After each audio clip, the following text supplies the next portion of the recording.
Purpose Highway is a space for discussions that drive connections toward people's highest purpose to build a better self and a better world.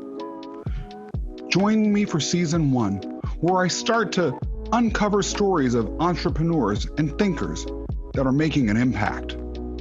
I'm your host, Scott Mason, and enjoy today's episode. Hello, everybody. Welcome to another episode of Scott Mason's Purpose Highway.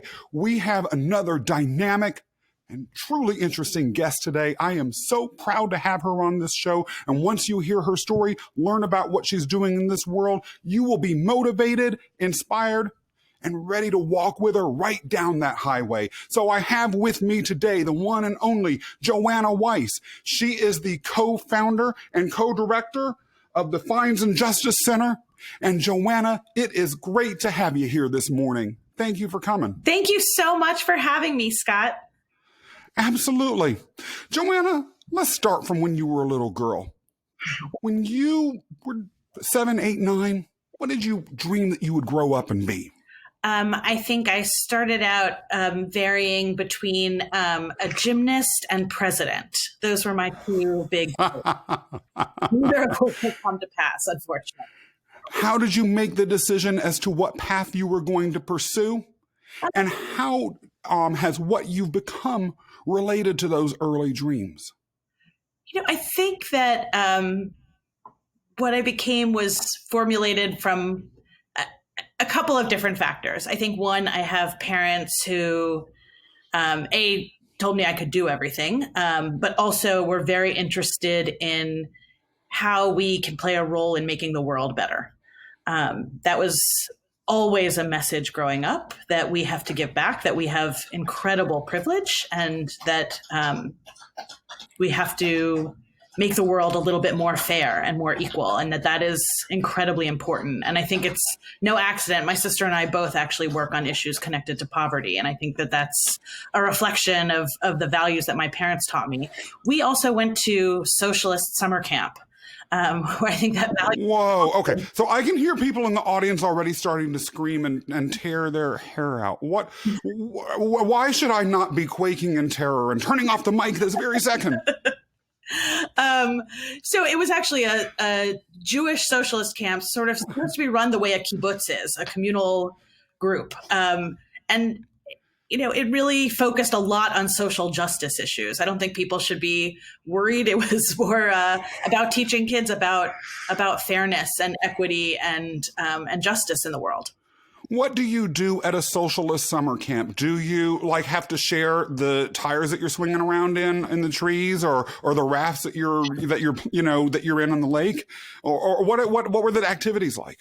Sort of similar to your average summer camp in many ways. There's probably a lot of more folk singing and children of hippies and stuff around. And if you get a care package from your parents, you have to share it with everyone. You can't have things of your own. We used to say it's not just soap and candy. It's really trying to live a communal life and supporting each other and making sure that, and understanding that not everyone has access to the same, and making sure that everyone does and everyone has their fair share and what they need. But it's interesting because sometimes when you talk to people about how they found their purpose and what has driven them to take the particular career paths that you have, you hear a lot of times, well, my parents or those who raised me had a particular voice that they instilled into my mind, and that drove me all along, and I followed it. But sometimes that doesn't necessarily end up playing out exactly as a parents may have hoped. You hear stories, for instance, about parents who may have sent their children to the socialist summer camp, and those children ended up being right-wing Republicans, or the reverse. And so one thing I'm curious about that your story is raising with me right away is, what made you someone who actually absorbed those messages? How was it, or was there anything at all that you chose, that put you in a position where that was something that you listened to, as opposed to saying, you know what, I've done all of the good deed, I've shared all that I need to, now let me just take my fancy law degree out there and get some money? From me, Joanna. Find my way into the presidency. What happened? So I think that the values that my parents taught me, everything that I saw around me solidified those values. I saw gross inequality. I grew up in the suburbs of Washington, D.C., and Washington, D.C. has some beautiful and very wealthy areas, and and the mall and the museums and all the imposing structures and beautiful buildings. And it has a homeless crisis, and it has people who are human beings who are living on the street who have nothing. And then I went to law school, and I worked for the public defenders in Maryland as part of a clinical program. And I saw people who really got brought into the criminal justice system a lot because of poverty. What do you mean? The simple act of living as a homeless person can end you in jail. There are laws all over the country to stop loitering or sleeping in public or urinating in public. But if you're homeless, what are you supposed to do? That is, those are your only options.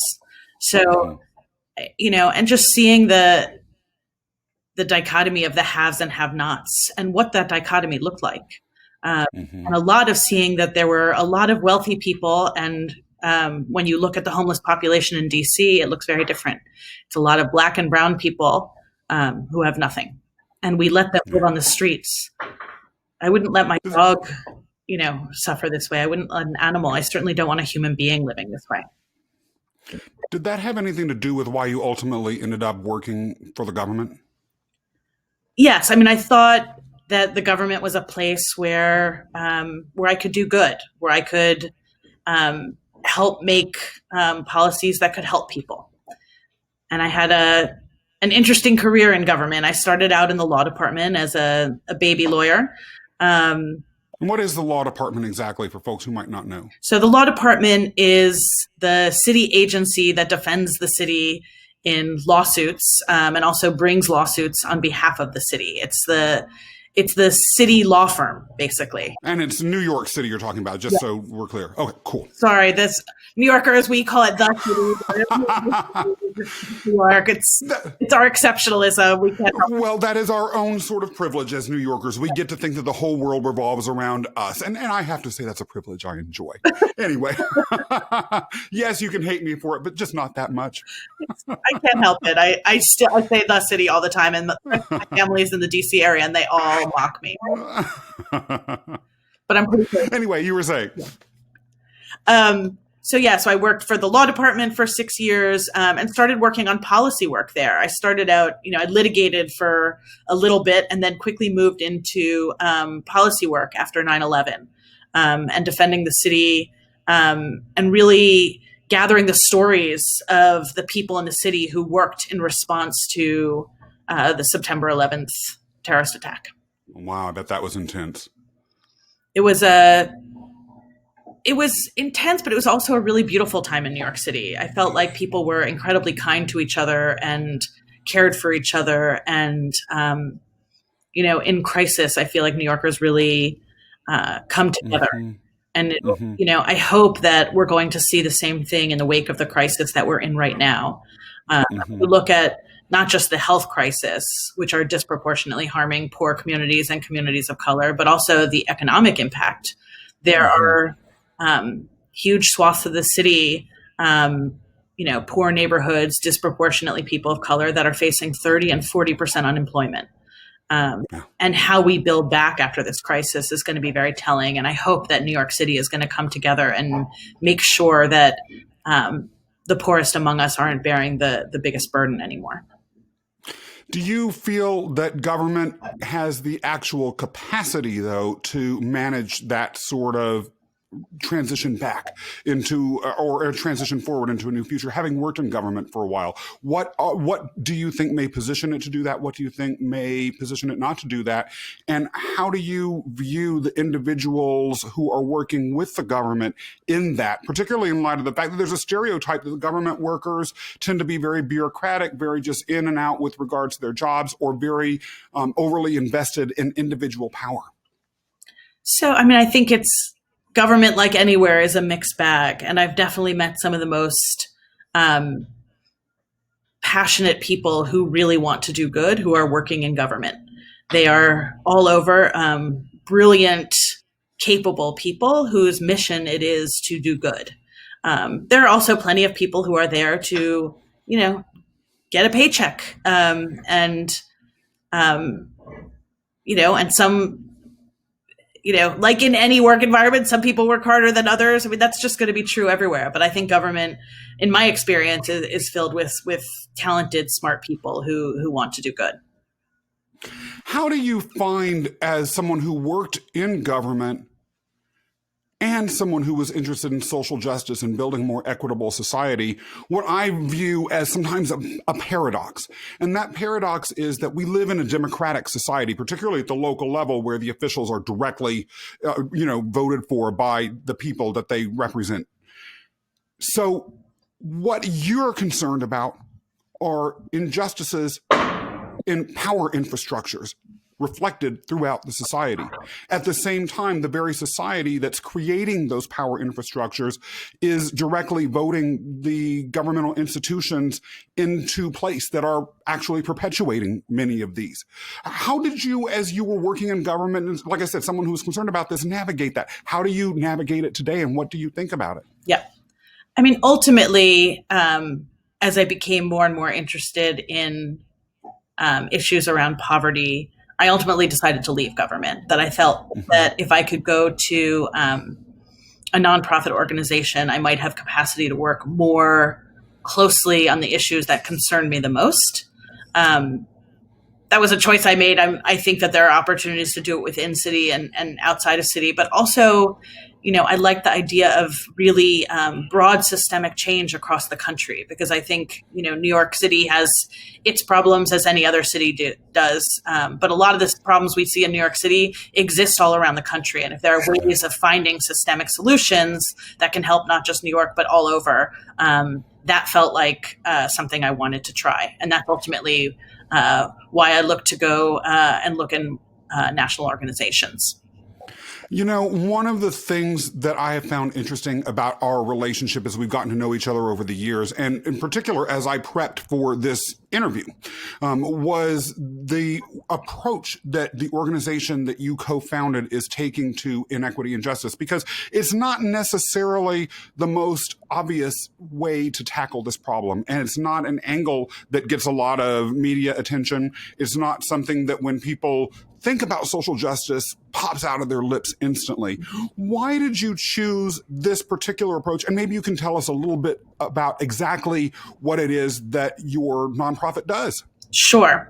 So it was a little bit of a circuitous route to get here. After I left city government, I went to a foundation, philanthropy, where I worked on criminal justice issues. And I was looking there to start a new portfolio of donation and looking at issues that there wasn't enough investment in philanthropy. And one of the issues I started looking at was debtors' prisons. And debtors' prisons, which is something that you think, existed in the time of Charles Dickens. Yeah, that's what I'm thinking, hearing it, not in the United States now today. But in fact, it's happening all over this country, that when people are too poor to pay fines and fees that are assigned to them, they end up going to jail.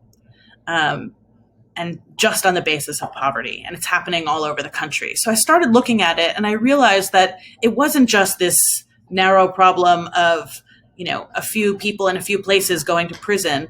It was an enormous systemic problem of wealth extraction from very poor communities, and the criminalization of poverty. And how is it being criminalized? Like, why can't people just do what they need to so they don't get fined? So I should first explain what fines and fees even are when I'm talking about fines and fees. Why not? I know that there are things that I hate to pay. So exactly. And that I always get unfairly. I'm sure that's true. Scott. We all have gotten a traffic ticket or a parking ticket that felt grossly unfair. And when we think of fines, that's what we think of. But fines are monetary punishment that are meant to deter people from committing crimes, and they're meant to punish people when they commit crimes. Fees are something else. fees are basically taxes that get added on for every touch that people have with the criminal legal system. So depending on where you live, you may have you can have fees for booking fees, prosecution fees. So you can be charged for your own prosecution. In 44 states, you can be charged for your public defender. You know that if you are too poor to have an attorney, one will be appointed for you. That does not mean that they are free. You can be charged hundreds or even thousands of dollars, depending on where you live. It is legal to charge people fees for their public defender in 43 states in this country. And what if you have no money? What if you are indigent? Like, what? How do they extract that, or is that just a debt you have for the rest of your life? That is exactly the problem. I think you hit the nail on the head. By definition, you are indigent. You don't get a public defender unless you can prove that you have no money. So why would we be charging those same people fees to use that public defender? So are you actually telling me, I mean, this is stunning to me, even as an attorney who's been around for a while and who's worked in government and even worked in an agency that was responsible for administering justice, which is that I could be, let's say, charged with robbery, and I am poor and I'm innocent, and I am found innocent due to the hard work of the public defender that the court assigns to me, and I'm set free, but I could end up in jail nonetheless because I don't have the money to pay the public defender that kept me out of jail that I had to hire only because I had no money. Are you telling me that that's even possible? Yes, that is possible. And in some places, you are only charged fees if you're actually convicted of crime. And in other states, you can be charged for your public defender or even room and board for every day that you are incarcerated, whether or not you are found guilty. And so if you think about what that does to people, if you are locked up and let's say you're arrested for you're accused of a crime, sort of regardless of what it is, let's say of shoplifting. You're arrested, you're locked up, you have a bail hearing. You can't afford to pay bail, so you're locked up. In some places, you'll be charged a fee for every day that you're locked up while you wait for trial. Because basically charging you room and board for every day that you're incarcerated, even though it's against your will. And that can be $50 or $60 a day. Let's say you're released pre-trial. They say, okay, we're not going to set bail. We're going to release you on your own recognizance, but we're going to give you an ankle monitor to supervise you. You're going to be on supervised release. That ankle monitor is usually owned by a private company, and you have to pay to set up. There's setup fees that could be $300 to put that ankle monitor on you, and then a cost for each day and it could be $8, $18, or $28 a day to wear that ankle monitor the entire time you're waiting to go to trial and actually resolve your case. So if you think about what this does, I mean, it coerces people into taking settlements because they are racking up debt that they can't afford. And so you just want to get out of the system. You want to get out of jail. You're going to do whatever you have to do to get out, because sometimes all those punishments adding up can be more than any punishment you would be liable for, even if you were found guilty. And so people leave the system with hundreds or even thousands or even tens of thousands of dollars of debt. And when they can't afford to pay, it leads to an endless cycle of entrenching poverty and perpetual punishment. So if you can't afford to pay, you may face more fines and fees. In 40 states, you can have your driver's license suspended when you can't afford to pay those fines and fees. And you can end up incarcerated. There can be an arrest warrant for you, and you can be put back in jail. And this system has now it was exacerbated by a few different things. One is the tough on crime movement and the desire to be as punitive as possible, pulling more and more people into the system, often for low-level offenses but that can leave you trapped in the system forever. And then at the same time, there was the no new taxes movement, which meant, there was a really big pushback against actually taxing people to pay for government. So we're making the judiciary and the incarceration branches of government grow like crazy, but nobody wants to pay for it. So a scheme came up to try to charge people back for using the system. And then when that wasn't lucrative enough, we started issuing all sorts of other fines and increasing the use of fines for other low-level offenses like traffic and municipal code violations. Having your grass too tall, anything that could add a fine, and those fines also come with fees. And then when you can't pay those, we do the same thing as we do in the criminal system. So even though normally getting a speeding ticket would never land you in jail, not being able to pay that speeding ticket, in fact, comes with all those other consequences, like more fines and fees, a driver's license suspension, and even jail. What would you say to those who say, well, I'm hearing all of this, I'm genuinely horrified. I mean, the thought of me having to end up with tens of thousands of dollars of fees because I didn't cut my grass and possibly end up in jail because I was working too hard at my minimum wage job at Walmart or wherever to be able to afford to have someone to cut it for me. That is really screwed up. I mean, that's why I hate government. Maybe we should just even further dismantle government. What would you say to that? Do you think that that's the right solution? No, I think that the right solution is that if we are supposed to have a government that serves everyone, then government has to be paid for by everyone. And government, though, should not be generating revenue on the backs of the poorest communities. And that's what's happening. We now have basically these added taxes that are very disproportionately imposed on marginalized communities. And just to give you an example of how this looks. So Philando Castile, many people have heard his story. He was a Black man who was shot by police outside of Minneapolis, Minnesota. Mm-hmm. Philando Castile was pulled over in a 14-year period. He was pulled over 46 times. Almost none of these were for moving violations. These were for things like broken taillights or invisible crimes that really are much more connected to driving while Black. He was given over 80 tickets in those stops. And even though most of them were garbage, and he actually got half of them dismissed by the courts, he still owed over $7,000 in tickets.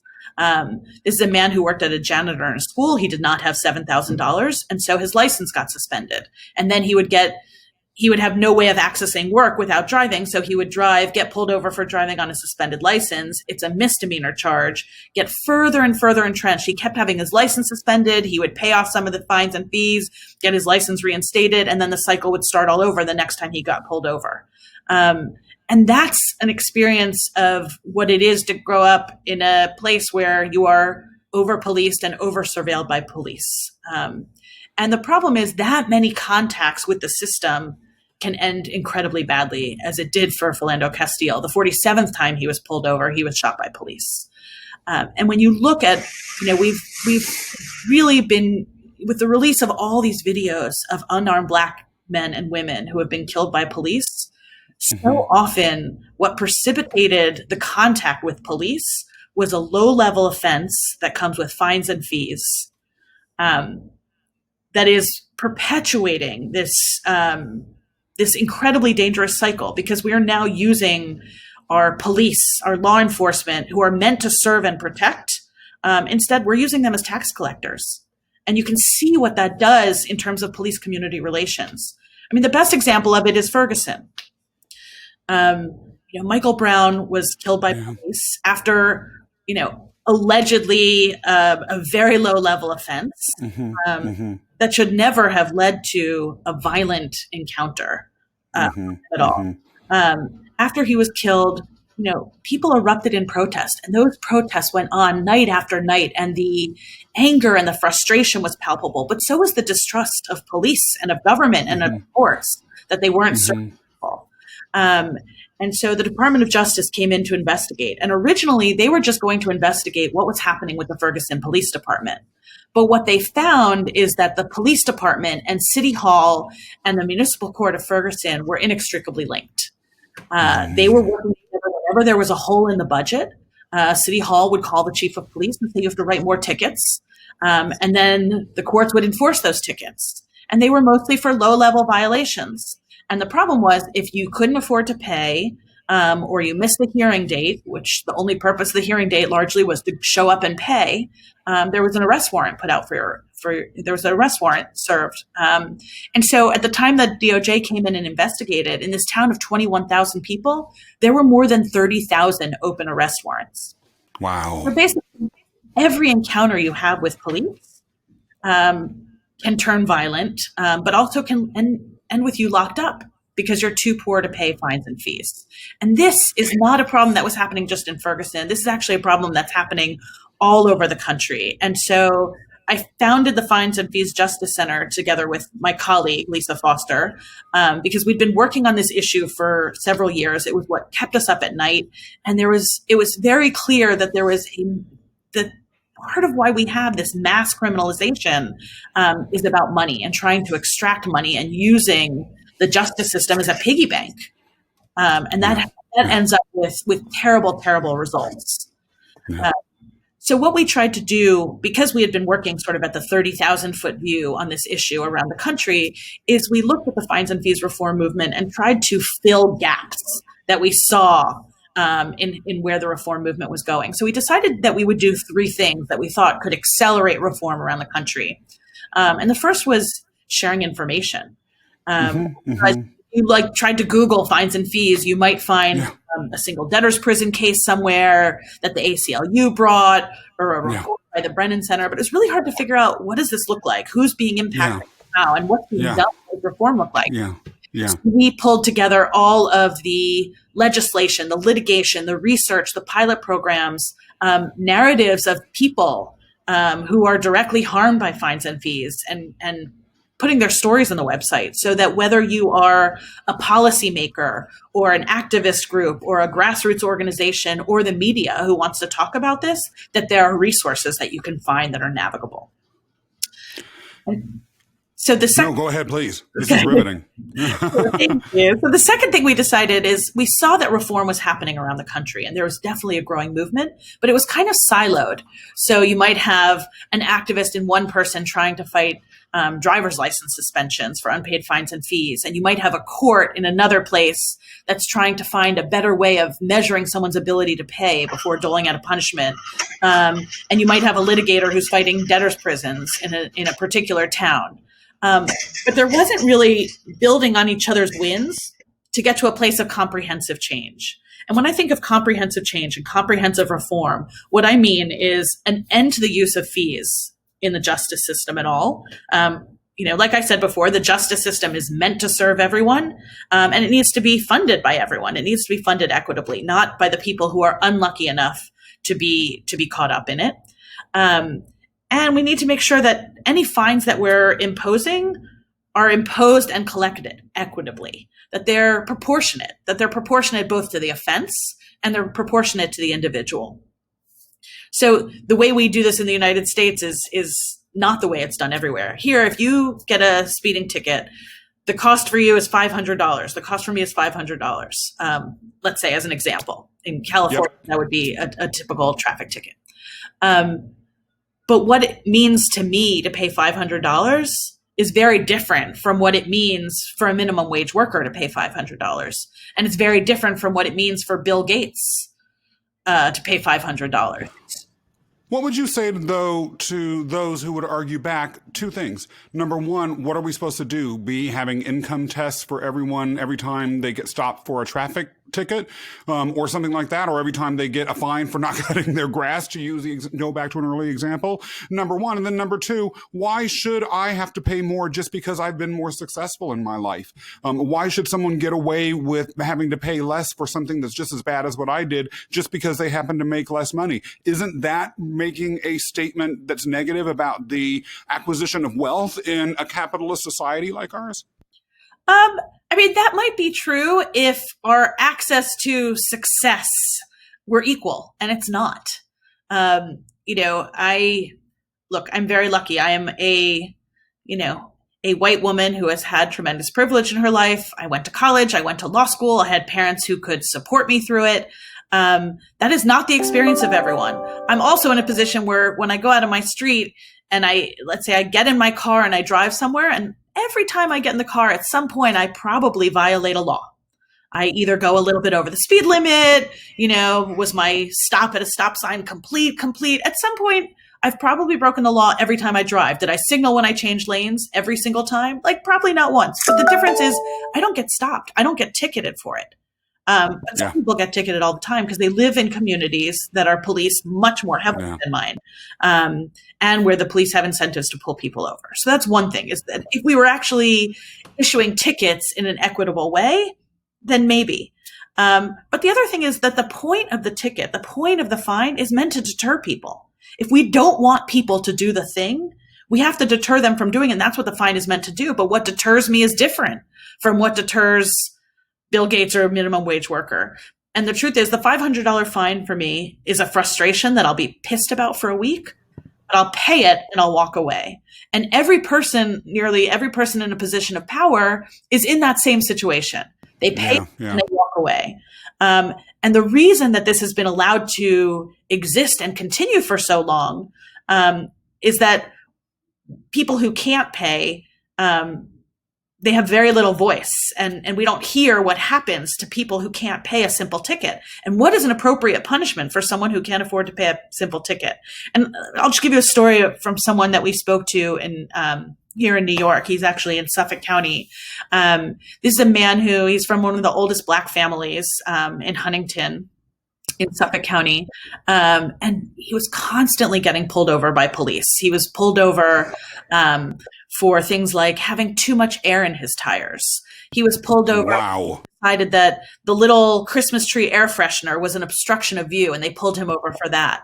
One of the times he was pulled over, he was actually dragged from his car and had his teeth kicked in. And when he couldn't afford to pay, and he and his fiance. What? Yep. When they couldn't afford to pay, his driver's license was suspended. Now he and his fiance, who are both disabled, they can't access the health care they need. And we're in the middle of a pandemic. They can't go to a large grocery store and get what they need. They have to shop at small delis and bodegas that they can access by foot, because that's the only place that they can afford to go to, which means they're paying twice as much for their groceries as we are. So there's all sorts of ways that we continue to punish people in unbelievably cruel and hard ways when they can't afford to pay. And if he lived somewhere else, he could end up with an arrest warrant and he could end up in jail. So what we thought is that we need systemic change of this, and we need to create momentum about all the ways that fines and fees are harming people, so that we can get to really creating a model for how we fairly fund the justice system and how do we fairly fund government. And so we work on the ground in several states where we're trying to create a replicable model for reform. So right now we have staff on the ground in New York, in Florida, in New Mexico, and in Nevada. And we really try to choose places that, look different in many ways. We chose different kinds of court systems. We chose places that lean blue and that lean red, because we think that this kind of change can happen in any political environment. Right. We chose states that are larger and smaller, and we chose states that have demographic makeups, because this is a racial justice issue, and understanding how this plays out in places that have, where this plays out against Black communities, but also the Latinx community, and also indigenous populations, like in New Mexico and Nevada, where there are really significant populations of Native Americans. And so what we do is we build coalitions. We don't make decisions on our own. We build coalitions with partners. We work with justice system stakeholders. We work really closely with public defenders. Sometimes we work with unusual partners like the business community, who can't get workers reliably to work because their people are getting arrested for driving on a suspended license. Which, by the way, is an important point, particularly for this show, because a lot of the audience includes business people and entrepreneurs who might be sitting there wondering, well, why do I care about all this exactly? This is a really salient point. This is a massive issue. And actually, there was unrelated to us, we work on this issue in Florida. And one of the bills that we've been pushing is to end driver's license suspensions for unpaid fines and fees. And that's an area where there's been movement around the country over the last 3 years, like really rapid movement. And a business owner actually put together a video about what this meant for his workers and what this was doing and why he was supporting an end to license suspensions, because, I mean, in addition to we're criminalizing millions and millions of people around the country. I mean, the scale of this is shocking. If how often this stuff goes on is really unbelievable. But what he was finding is people couldn't get to work. They wouldn't show up. He would have to constantly train new employees. People who were really good would suddenly disappear because of the scale of this problem. And just to give you a sense, I mean, in Florida, there are 2 million suspended licenses for unpaid fines and fees. We're talking about a significant portion of the entire driving population of the state of Florida. And we looked at data around the country and we couldn't get it from half the states, but even the data we were able to collect, we've calculated 11 million suspensions that are in place today, driver's license suspensions that are related to 11 million people that potentially cannot get to work. Correct. Joanna, this is amazing, and we could probably talk on for another 3 hours about this, but there is one thing that I wanted to make sure that we addressed before this was over, and that was with regards to your own personal journey.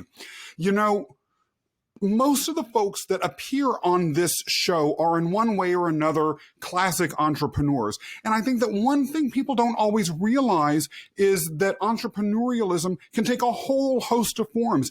Most people associate the word entrepreneur with people who start, like I've done in my history, small businesses or some sort of disruptive enterprise, not those who might be entrepreneurs in the NGO or in the nonprofit sector. Yet, here you are. That is exactly what you've done. And you started from the same place that I did beforehand, which was in government service, of all things, which, let's face it, in my experience, and I'd be shocked if you said differently, was the least entrepreneurial potential breeding ground that is imaginable. I mean, it's like sort of like going into the desert and then saying, let's plant a field of lilies. I mean, it just doesn't happen. Yet here you are.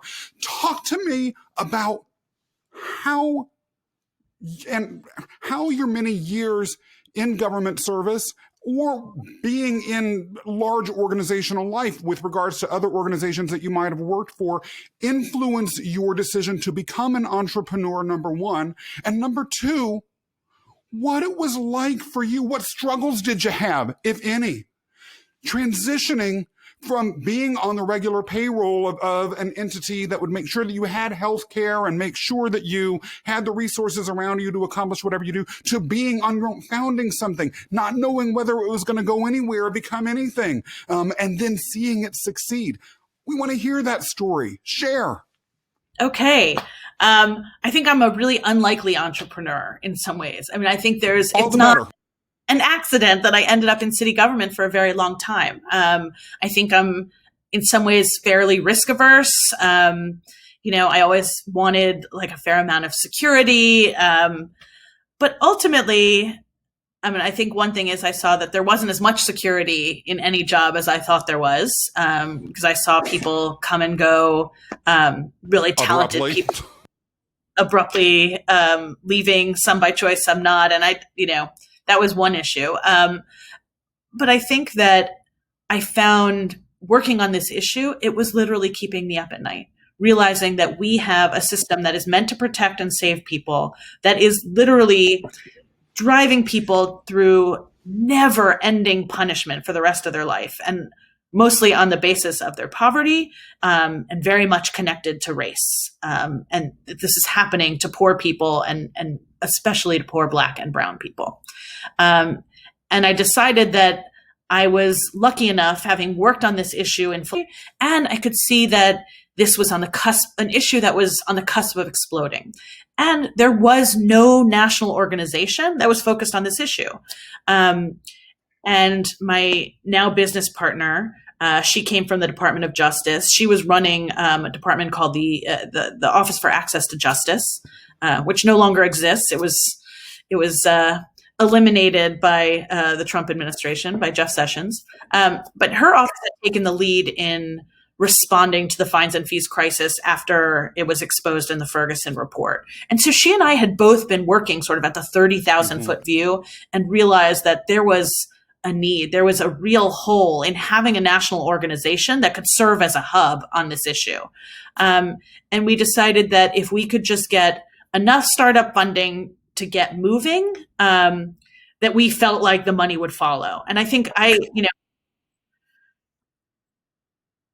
Yeah.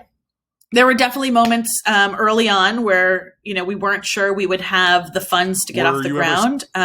Were you ever scared that you wouldn't get it? I was incredibly lucky that I had worked in philanthropy. I knew the philanthropy world, and I worked at a philanthropy that cared about this issue.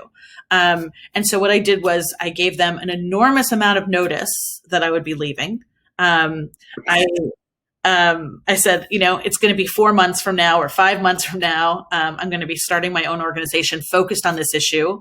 I sought their feedback. They cared about this issue too. And I wanted to hear what they thought of my plan, and also gave them notice that I was going to come to them and ask for money. And I did. And they've been incredibly, incredibly generous with supporting us. But one of the other things that we decided that was our role, because we came from this incredibly sort of privileged place to this space and had an easier time, I think, than a lot of new startup organizations, is that one of our goals is also to expand philanthropy in this area and to reach out to other philanthropy, not only to fund our enterprise and help us do the work that we're doing around the country, but also help get funding for other valuable groups that would have a harder time reaching philanthropy. And so our model is we don't make any decisions on our own. We don't decide what changes need to happen anywhere that we're working. Those have to come from the community. Absolutely love Those it. have to come from the people who are being harmed by fines and fees, and them telling us both what are the priorities that we need to work on with you, and what are the solutions that are actually going to fix the problems in your life, and working together on those. And so we also spend time re-granting to other organizations. We're dedicated that any money we raise for our state-based work, that we'll re-grant at least 20% of that money to other organizations, to make sure that there's capacity for other groups to be at the table, and especially for people who are actually harmed to be at the table. Because those are the people who have expertise in knowing what the solutions are that are actually going to help their communities.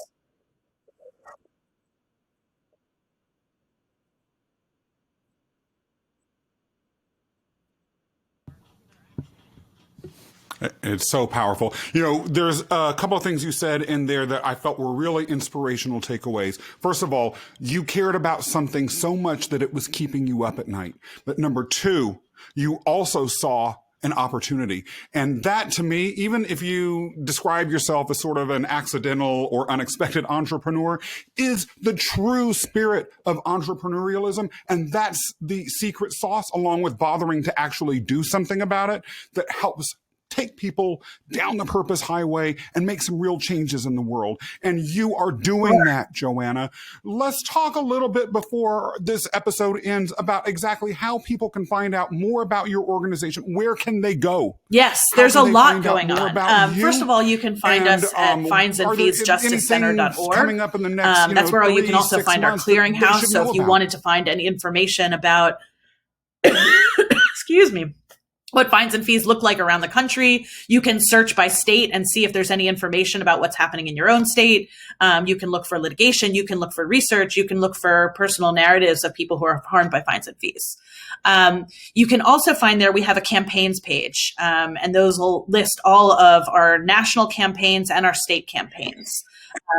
And we run campaigns all over the country and national campaigns. So on the driver's license suspension issue, for example, we work across the whole country. We have over 150 organizations that are part of our coalition, working to move this kind of stuff around the country. And we have, in the next 6 months, bills running, not only in our states. I think we're going to have 3 or 4 bills in New York. We're going to have bills in Florida. We're going to have bills that we are advocating for in Nevada and New Mexico to try to bring fines and fees reform.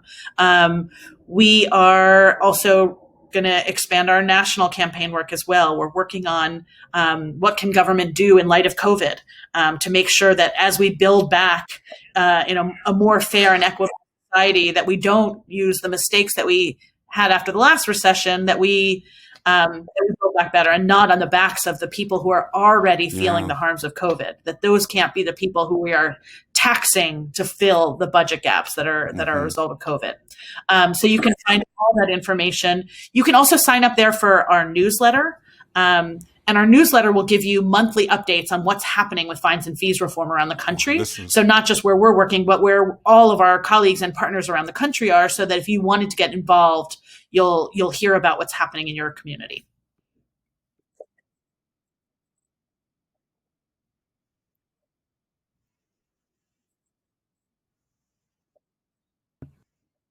Absolutely amazing. Thank you so much. You know what? Living for a purpose is why I want people to hear your story. You never know whose life you might touch or who might become motivated by this issue because of what they've heard today. And that's why it is such an honor to have you walking with me down the Purpose Highway. Thank you so much, Joanna Weiss, for appearing here today. And everyone who's watching and listening to this episode, thank you for coming and joining us. Joanna, we will be in touch, and hopefully many of the folks watching this will be in touch too. And we will catch you on the next episode. Thank you for listening to today's episode. Join our community today at purposehighway.com and subscribe to get notified when new episodes go live. Scott Mason, checking out.